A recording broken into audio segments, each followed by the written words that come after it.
Friends, welcome to my channel. और आज के इस लेक्चर में हम कॉम्प्लेक्स नंबर के बारे में बात करेंगे। कॉम्प्लेक्स नंबर होता क्या है, कॉम्प्लेक्स नंबर आया कहाँ से है, origin of complex number, everything about complex number आज हम डिटेल में डिस्कस करेंगे। तो देखो, सबसे पहले हमें समझना पड़ेगा कि कॉम्प्लेक्स नंबर आया कहाँ से है। What is the origin of complex number. ठीक है, अब ये जो कॉम्प्लेक्स नंबर है ना, ये डायरेक्टली कनेक्टेड है आपका पॉलिनोमियल से। Polynomials, differential equations, quadratic equations, cubic equations, जो कुछ भी है उससे कनेक्टेड है और उससे ही आया है।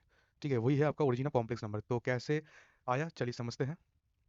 ओके, तो सबसे पहले आप लोग आपका नोटबुक पेन एकदम रेडी रखना, क्योंकि हम सिर्फ डिस्कस नहीं करेंगे, हम एकदम क्लास की थर्ड डिटेल में डिस्कस करेंगे कि कॉम्प्लेक्स नंबर आया कहाँ से है। तो सबसे पहले हम लिखेंगे the general form the general form of a polynomial, the general form of a polynomial of n degrees can be written as can be written as a naught x to the power n plus a1 x to the power n minus 1 plus a2 x to the power n minus 2 plus dot dot dot plus an is equal to 0. This is the general form of a polynomial of n degrees. n degrees matlab the highest power of x, the highest power of x is n, which is called the degree of equation. तो ये जो equation है, मतलब ये जो polynomial equation है, इस polynomial equation में अगर हम ए नॉट को 1 पुट कर दें, ए वन को 0, ए टू को 1 और a three a four dot dot dot a n is equal to 0, और n का जो वैल्यू है वो हम 2 ले लेते हैं, तो हम क्या पाएंगे, एक्स स्क्वायर, मतलब ए नॉट का वैल्यू 1 आ गया, एन का वैल्यू 2 आ गया, तो एक्स स्क्वायर प्लस ए वन का 0, तो ये टर्म पूरा 0 हो गया, और ए टू का 1 मत plus 1 into X to the power 2 minus 2, X to the power 2 minus 2 is equal to 0, और X square plus 1 is equal to 0, which is a quadratic equation. ठीक है, ये जो इक्वेशन है ये क्वाड्रेटिक इक्वेशन है। क्यों? क्यों कि the highest power of X is 2। Quadratic equation, ये जो क्वाड्रेटिक इक्वेशन है, अगर हम इसे सॉल्व करेंगे तो अब देखो, इस दुनिया में जितनी भी इक्वेशंस हैं, जितनी भी क्वाड्रेटिक इक्वेशंस हैं, जितनी भी क्यूबिक इक्वेशंस हैं, जिन जो भी क्वाट्रिक इक्वेशन है, क्वाट्रिक मतलब the highest power of X is equal to 4, मतलब डिग्री आपका हो गया 4। क्यूबिक मतलब डिग्री आपका 3 हो गया, मतलब the highest power of X is equal to 3। तो अब हम इसे सॉल्व करके देखते हैं। ठीक है, तो इसे सॉल्व करते हैं। सो एक्स स्क्वायर, अब इस 1 को यहाँ लेकर आ जाइए, और x is equal to plus minus root over minus 1। So basically found that the roots of this quadratic equations will be root over minus 1 and minus root over minus 1। ठीक है, अच्छा, ये जो i है ना, ये जो i है रूट ओवर माइनस 1 है, इसे i से डिनोट करते हैं। ये जो रूट ओवर माइनस 1 है, इसे i से डिनोट करते हैं, और इस नंबर को इमेजिनरी नंबर कहा जाता है, इमेजिनरी नंबर। अब आप पूछोगे कि सर इसे इमेजिनरी नंबर क्यों कहते हैं, आइए समझते हैं। So basically found that the quadratic equation x square plus 1 which have roots root over plus 1, sorry, root over which have roots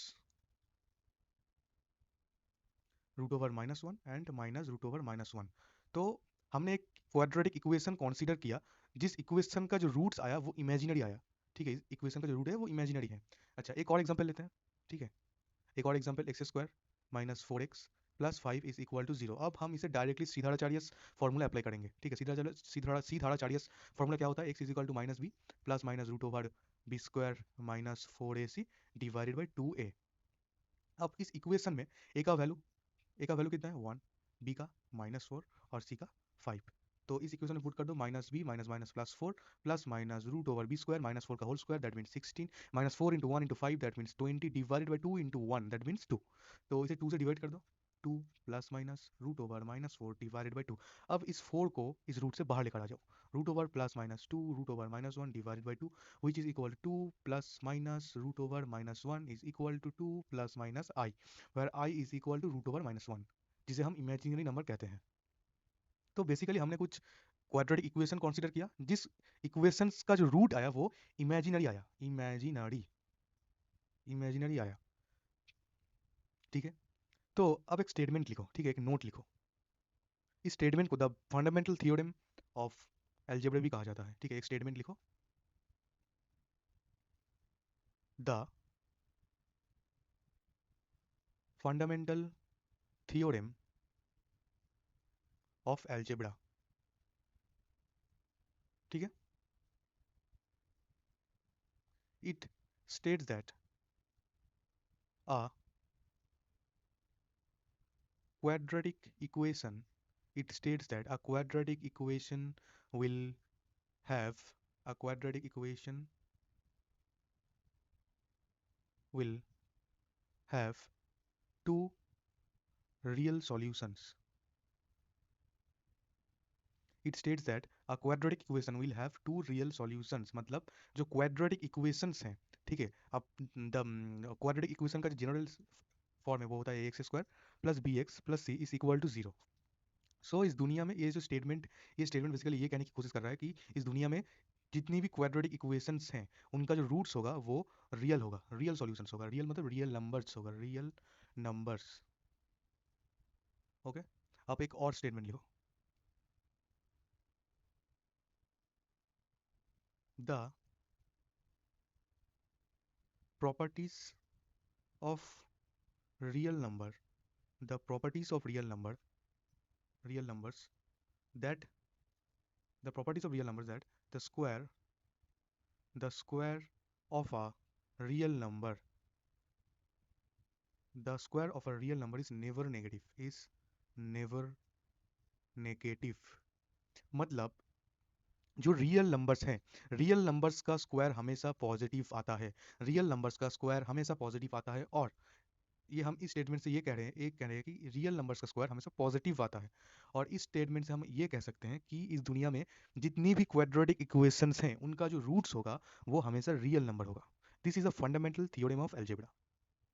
लेकिन ये तो गलत है, क्योंकि कुछ ही देर पहले मैंने ये फाउंड किया कि X square plus one is equal to zero, ये भी एक क्वाड्रेटिक इक्वेशन है और इसका जो रूट आया वो इमेजिनरी आया। ठीक है, ये भी एक एग्जाम्पल है क्वाड्रेटिक इक्वेशन का, और ऐसे बहुत सारे एग्जाम्पल्स है क्वाड्रेटिक इक्वेशन का जिनका रूट्स इमेजिनरी है, जिनका रूट्स इमेजिनरी आता है। इसका जो रूट्स, जैसे कि मान लो ये जो क्वाड्रेटिक इक्वेशन है इसका जो रूट्स आया वो आया root over sorry two plus I and two minus I, two roots आया। तो ऐसे और भी बहुत सारे क्वाड्रेटिक इक्वेशंस हैं जिनका रूट इमेजिनरी होता है। तो बेसिकली हमने ये पाया कि ये जो थ्योरम है ना, ये जो फंडामेंटल थ्योरम ऑफ अलजेब्रा है, ये जो थ्योरम ये 16th सेंचुरी की बात है, 16th सेंचुरी। ठीक है, तो 16th सेंचुरी में साइंटिस्ट बहुत सारे मैथमेटिशियंस थे। One of the greatest mathematician of Italian जो कि 16th सेंचुरी में थे, और उसी ने ये बात कही थी कि आपका जो ये स्टेटमेंट है ना the fundamental theorem of algebra, ये गलत है, ये गलत है। क्योंकि ऐसी बहुत सारी इक्वेशंस हैं, ऐसी बहुत सारी क्वाड्रेटिक इक्वेशंस हैं जिनका रूट्स रियल नहीं है, जिनका रूट्स इमेजिनरी है। एग्जांपल्स आपके आंखों के सामने है, ये देख लो आप, एक्स स्क्वायर प्लस वन, ये भी एक क्वाड्रेटिक इक्वेशन है जिसका रूट माइनस वन है। ये भी एक एग्जांपल है जिसका रूट से ये आया है। सो बेसिकली ये जो, तो ये क्वेश्चन आया कि ऐसा क्यों हो रहा है, ऐसा होना तो नहीं चाहिए था लेकिन हो रहा है। तो इस प्रॉब्लम को सॉल्व करने के लिए मैथमेटिशियंस ने एक नया कॉन्सेप्ट इंट्रोड्यूस किया, वो होता है आयोटा। आयोटा मतलब इमेजिनरी, इमेजिनरी। अब इसे इमेजिनरी क्यों कहा जाता है? इसे इमेजिनरी इसलिए कहा जाता है क्योंकि the fundamental theorem of algebra ये कहने की कोशिश कर रहा है कि रियल नंबर्स जो है, ठीक है, जो रियल नंबर का जो प्रॉपर्टीज है ना, the properties of real numbers, that the square of a real number, मतलब एक रियल नंबर का स्क्वायर हमेशा पॉजिटिव आता है, ये हमेशा पॉजिटिव आना चाहिए। लेकिन आयोटा जो है जिसका वैल्यू माइनस वन है, इसका इसका स्क्वायर माइनस वन, इसका स्क्वायर आता है माइनस वन। सो इसीलिए इसे इमेजिनरी नंबर कहा जाता है, क्योंकि this fact is violates the fundamental theorem of algebra. इसीलिए साइंटिस्ट ने, सॉरी मैथमेटिशियंस ने इसे इमेजिनरी कहा, इसे इमेजिनरी नंबर कहा। और ये जो आयोटा है ना, डोनेशन, ये जो डोनेशन है, ये जो नोटेशन है आयोटा, इसे सबसे पहले इंट्रोड्यूस किया था जॉन विल्स ने। एक इंग्लिश मैथमेटिशियन है जॉन विल्स, इन्होंने सबसे पहले 1645 में रूट ओवर माइनस वन को आयोटा से डिनोट किया। ओके, सो बेसिकली कॉम्प्लेक्स, तो यही से ओरिजिन, तो यही से बेसिकली आया कॉम्प्लेक्स नंबर की। एक हमें तो एक नंबर सिस्टम की ज़रूरत है, क्योंकि ऐसी बहुत सारी क्वाड्रेटिक इक्वेशंस हैं जिनका रूट्स रियल नहीं है, जिनका ऐसे जितनी भी इक्वेशंस है, इन सभी इक्वेशंस को सॉल्व करने के लिए, सभी इक्वेशंस को और सिंप्लीफाई करने के लिए हमें एक नई एल्जेब्रा की ज़रूरत है, वो है कॉम्प्लेक्स एल्जेब्रा, वो है कॉम्प्लेक्स एल्जेब्रा। एकदम क्लियर, एकदम क्लिस्टर क्लियर हो गया कि ये कॉम्प्लेक्स नंबर आया कहाँ से, और इसे इमेजिनरी नंबर क्यों कहा जाता है, ठीक है। इसे इमेजिनरी नंबर इसलिए कहा जाता है क्योंकि इसका जो स्क्वायर है ना, इसका स्क्वायर पॉजिटिव नहीं है, इसका स्क्वायर नेगेटिव है, इसलिए इसे इमेजिनरी कहा जाता है, ठीक है। और इस टाइप का जितनी भी क्वाड्रेटिक इक्वेशंस हैं जिनका रूट्स रियल नहीं है, जिनका रूट्स इमेजिनरी है, इन टाइप की क्वाड्रेटिक इक्वेशंस को सॉल्व करने के लिए हमें एक नया एल्जेब्रा की ज़रूरत है, वो है आपका कॉम्प्लेक्स एल्जेब्रा। तो यहीं से बेसिकली आया है कॉम्प्लेक्स एल्जेब्रा,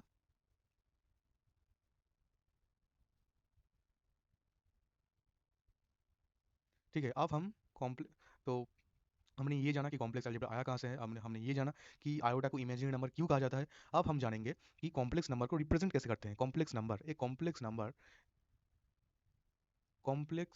नंबर आपका ये जो एग्जांपल है ना, x square minus four x plus five which is the roots of two plus I and two minus i, यही है आपका कॉम्प्लेक्स नंबर, यही है, ठीक है। इसे ही कॉम्प्लेक्स नंबर कहा जाता है। Basically complex number which is a plus I b, complex number को a plus I b which is a combination of real numbers and imaginary numbers, ठीक है। Complex number basically combination combination of real numbers combination of real numbers and imaginary numbers,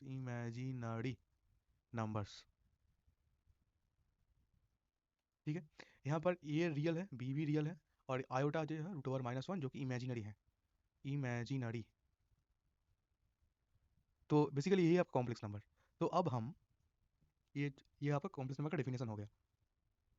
अब हम कुछ properties के बारे में जानेंगे, कुछ प्रॉपर्टीज कॉम्प्लेक्स नंबर की। Number one which is a comma b is equal to c comma d if and only if a is equal to b, c is equal to g. So ये statement क्या कहने की कोशिश कर रहा है, ध्यान से समझना। ये स्टेटमेंट ये कह रहा है कि दो कॉम्प्लेक्स नंबर है ए और भी दो है, मोट चार है, ठीक है। आपका चार कॉम्प्लेक्स नंबर है ए बी और सी डी। ये जो नंबर है, मतलब सॉरी, ये ए बी है कॉम्प्लेक्स नंबर है, सी डी एक कॉम्प्लेक्स नंबर है, ठीक है। ए बी जो है ए प्लस आई बी है, और सी डी जो है a plus C plus I d है, ठीक है। अब ये जो नंबर है कॉम्प्लेक्स नंबर, इसे हम पेयर ऑफ ए बी के टर्म में रिप्रेजेंट कर सकते हैं, ठीक है। इसे हम ऐसे रिप्रेजेंट करते हैं। तो ये जो प्रॉपर्टी है ये कहने की कोशिश कर रहा है कि दो कॉम्प्लेक्स नंबर अगर वो इक्वल हो, ठीक है, ये अगर वो इक्वल होंगे, ठीक है जी, ठीक है, तभी होंगे जब ए इजिकल टू बी होगा और सी इजिकल टू डी होगा, ठीक है। अब इसे प्रूव करते हैं। प्रूफ आप गलत भी तो हो सकते हैं ना, ठीक है। तो सी को इस तरफ लेकर आ जाओ, ए माइनस सी प्लस आई को कॉमन ले लो, डी को इस तरफ लेकर आ जाओ, तो B minus D which is equal to zero. So basically the sum of two numbers is equal to zero, that is the individual numbers is equal to zero, that means a minus c is equal to zero, that is a is equal to c, a is equal to sorry, यहाँ पर a equal c होगा और b equal d होगा, तो a equal c and I into b minus d is equal to zero, that therefore b is equal to d.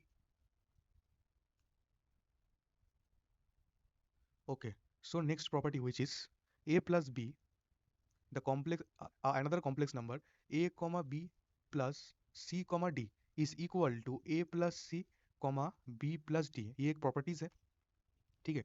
तो let us consider a plus B which is equal to a plus I B, C comma D which is equal to C plus I D. So a plus I B plus C plus I D is equal to, brackets को हटा दो, a plus B को एक तरफ लिख दो, a plus सी को, ठीक है। यहाँ पर a और c जो है वो रियल है, b और d जो है वो इमेजिनरी है। तो हमें क्या करना है, रियल पार्ट को एक साथ लिखना है और इमेजिनरी पार्ट को एक साथ लिखना है। तो a plus C plus I into B plus D which is equal to a plus C comma B plus D. Proved. तो आज के लिए सिर्फ इतना ही, मिलते हैं अगले लेक्चर में एक और नया लेक्चर।